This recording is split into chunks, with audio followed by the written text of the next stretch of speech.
A big hello and a warm welcome to all of you amazing and beautiful people out there. Welcome to my channel. And I'm going to talk about how to channelize your energy when someone gives you the trigger, how to channel that deficit energy. So, we've seen that with divine feminines, let's say the masculine is not treating you correctly. There can be different things. It could be no contact, it could be being in contact but being difficult, it could be they're not treating you correctly in front of other people, or there's some kind of commitment related issue, or there's some kind of other issue. And this can happen in marriage, it can happen in relationship, it can happen in separation phase, whatever your situation is. So you need to channelize that energy that is missing in your person. You need to bring it within you. And same goes for the masculine. If you're a masculine watching this, you feel that your divine feminine is treating you a certain way that you don't like, you don't want to go through it, then instead of trying to correct the other person, you cannot correct the other person. Please understand that. There's no point correcting other people because other people cannot be corrected, other people cannot be fixed. You have to fix something within you that is letting them or making them do it. It sounds a bit difficult to swallow, and I totally agree with you when you say, when you feel this way, like, why should I change myself or fix myself, my mood or my emotion, if the other person is not being nice to me? The other person is actually able to trigger you because there is something that you lack within yourself, something that you need from them, or something that brings fear into you. That's exactly where they're going to trigger you. Let's say you want your man or your woman to give you compliments, and they don't give you compliments.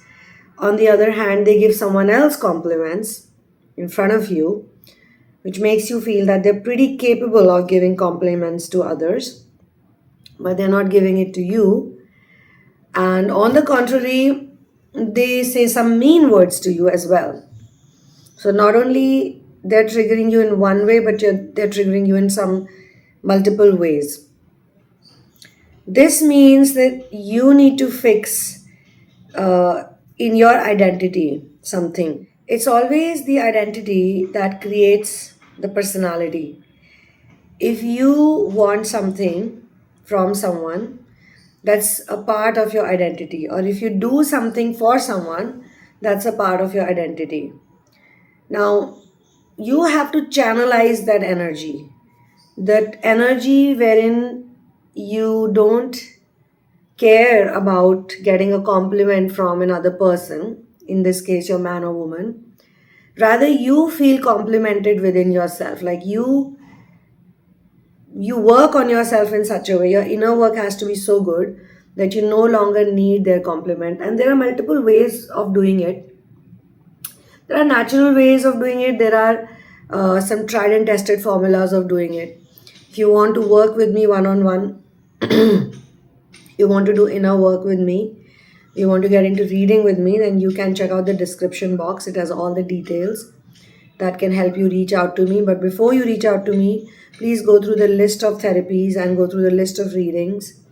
And once you're sure, once you've made up your mind that yes, I want to do inner work that helps me improve, helps me change, because as long as you're going to be codependent on a person, emotionally codependent, mentally codependent, or financially codependent, they are going to treat you in a certain way.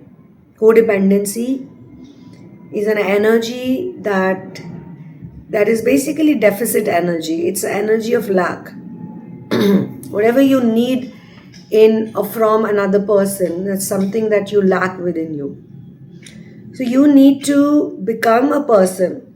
You need to shift your identity in such a way that you don't need it from anyone else. And for that, you need to do the correct inner work. You need to channel that energy. And in Twin Flame world also, what I have learned all throughout my time here is that people, we use this term divine masculine or divine feminine, but actually every single person has both energies in them. You have the feminine energy as well, and you have the masculine energy as well. And that comes from your Ida and Pingala Nadi. You all have it. Especially when you do inner work, you're more conscious and aware about it. A normal person who's not doing inner work, they'll not even know about suffering, about there's something called suffering, and then you have joy. They will automatically and naturally roll in the programming.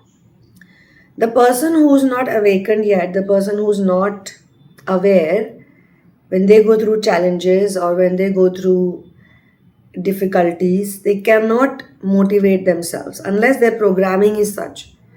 If their programming is such, if they were taught about it, then they will work according to the programming. But awareness itself means that you are aware of your mood shifts, you're aware of how you're feeling, you're aware of what others are doing to you.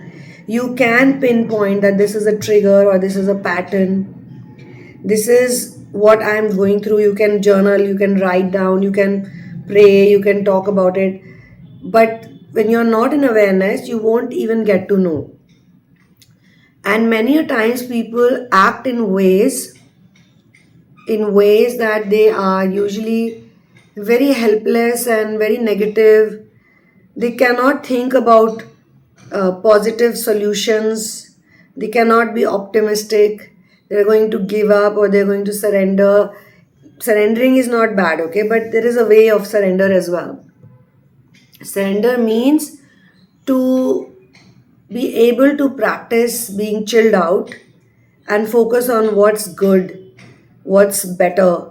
I mean, most people who are going to talk to you will usually give you negative stuff, will usually say, why did you do this? Why did you do that? They themselves have done it in life, certain things which were out of their control. People are vulnerable at times and then they take decisions. People have addiction patterns, people have problems, people have challenges. Literally, not even a single person has control on their destiny. Everybody is literally doing whatever is written in their fate. But yet, they will go to others and tell them, they'll demotivate them. Very few people will motivate you and they'll tell you, hey, you're great the way you are. You should love yourself. You should be happy. You don't need to make so much efforts to be happy. Happiness is who you are. I mean, not exactly the same language, but if you tell them about something that you've done, they'll only tell you positive stuff. They'll only tell you, it's great, you're going to have a good time. Life is good. It's all right. Oh, I've done it too. And I'm experienced. They'll all most people usually scare you. Most people are going to scare you. Very few people, I would say 1% someone is going to be there who would say, no, it's okay. It's all right. Even if it's in a reading, let's say something negative has come up, I have seen it. Still, if you get a reading from another person also, if it's not me or any other healer, leader, ask them for solutions. If they tell you also, okay, this is not looking good, ask them, what can I do then? How should I do it? A good reader will tell you to focus on the good, because there's always something good and something bad. There's always a challenge, a situation, and there's always a solution. But they'll still motivate you to love yourself and accept life the way it is. You can't do anything about certain things, but you have to channel that identity. It's like quantum leaping. You are moving from one parallel reality to another. In one reality, it is you only. It is you and your version, your identity, let's say whatever that is, XYZ. Let's say we call it X. So as X, in a certain reality, you are a weak person, for example, and you need somebody's affection, love, and you're scared that this person is going to treat me a certain way. What am I going to do? Where am I going to go? What am I going to be like? My life is going to be shit, whatever. That is somebody that is not helping you. So if you are watching this video, this is not a coincidence. God has sent this video to you at the perfect time so that you can move ahead in time, in the timeline. People are going to scare you, situations are going to scare you, but you need to become a person who says, no, you don't know, like whatever it is. It's a leap of faith. That's why we use the word leap of faith. You just leap in faith and you say, I have faith and I don't know how to conduct myself. Like nobody knows really what's the most appropriate thing to do. Some people are born that way. Some people are born positive. Some people are very optimistic. Some people are very optimistic for themselves, but they are not optimistic for others. When it comes to others, they are usually negative. So you won't usually meet people who will help you relax and let go of all the extra effort you make, all the tension you're taking. They'll say, hey, just chill, life is like this only. Nobody is really doing anything. Nobody is the actual doer. Just people like to believe it. So whatever is happening to you, it's okay. And you will find a way. That is how you quantum leap. Hoping, wishing, knowing, believing that you gonna be taken care of. Everything will be okay. Nothing is gonna be bad. There is no good and bad.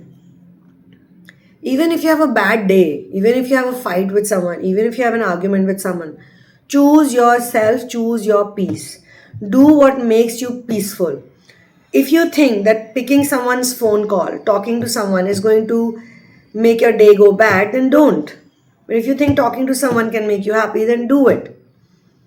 Nobody will question you for your choices because here most people are just trying to make themselves happy. It's just that some people don't know it and some people know it. Some people knowingly do it, some people unknowingly they're just doing it. And in the process, if we get hurt emotionally, mentally, physically, financially, whatever way, we usually should not go and correct others. We should correct the energy within us. That's the way to go forward. All right, so this is where I will close this information, and I hope you're able to apply it in your situation. Surrender to source, not surrender to ego, not surrender to negativity, because source can uplift you, masters can uplift you, ego cannot uplift you. Ego can only give you the illusion that it will uplift you, but usually it will not uplift you. It doesn't uplift people. On the contrary, it tries to scare people. It wants people to be codependent so that ego can exist. It's going to tell you, oh, this person is going to leave you. Ego is going to tell you that your life's going to be shit, you're going to be unhappy, you're going to be lonely. See, you can try it out, okay? When you're in chaser energy also, so for a certain period of time, when you're working through this energy, initial 2-3 years, you read about it, you study about it, but you don't know how to let go of it. You're needy, you're chasing, you're mentally chasing. If not verbally, let's say you're not saying a thing, but you're mentally chasing, emotionally chasing, your body language will shift, your tone will shift, your energy will be completely different, and the other person will get the energy, they'll sniff your energy, they'll know, and they'll react or respond accordingly. So if you let it go and if you believe on the power of source, okay, if you believe that source is there to take care of you, watch over you, then your energy shifts. But you have to genuinely do it, not just say it, but be practical about it. I always tell people, be practical about your inner work. Inner work should be done practically. Theoretically, you're hearing this, you're learning about this information, but then you need to practically apply it as per the context and situation. Okay? So all the very best. See you in the next one. One love, peace out, and Victor to Ram.